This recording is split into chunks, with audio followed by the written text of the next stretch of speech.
দশরথ ভবন অযোধ্যার ঠিক কেন্দ্রে অবস্থিত। ভগবান রাম এবং তার ভাই বোনদের শৈশব ও কৈশোর কেটেছে এই অঞ্চলে। ভবনটিতে রাম, লক্ষ্মণ এবং সীতার মূর্তি সহ একটি মন্দির রয়েছে। ঐতিহাসিক নথিগুলো ইঙ্গিত করে যে এটি পূর্ববর্তী প্রাসাদের জায়গায় পুনর্নির্মিত হয়েছিল। রামায়ণ কাহিনীর বীর নায়ক রামের সাথে অযোধ্যা শহরের যোগসূত্র রয়েছে। অযোধ্যার সব কিছুই কিংবদন্তি নেতার সাথে যুক্ত, যাকে ভগবান বিষ্ণুর অবতার হিসেবে বিবেচনা করা হয় কোনো না কোনো উপায়ে। অযোধ্যা দীর্ঘকাল ধরে আধ্যাত্মিক সুখ এবং মুক্তির স্থান হিসেবে পরিচিত, ঐতিহাসিকভাবে এবং আজও। একটি হনুমান মন্দির রয়েছে এখানে।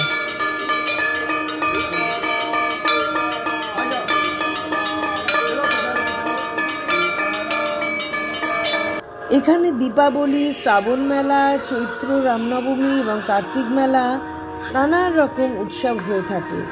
এই শুভ উপলক্ষে হাজার হাজার ভক্ত উপস্থিত হন এখানে। খোলা থাকে সকাল 8টা থেকে দুপুর 12টা এবং বিকেল 4টে থেকে রাত্রি 10টা অবধি।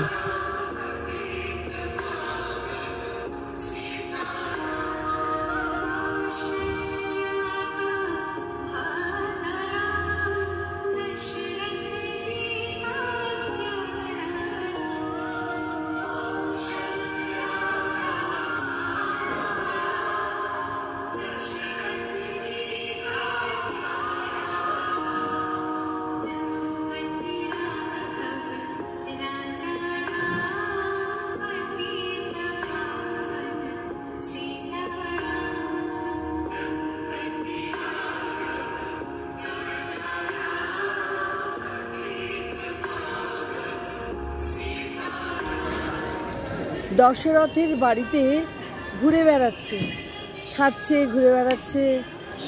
এই যে এটা হচ্ছে দশরথের মহল।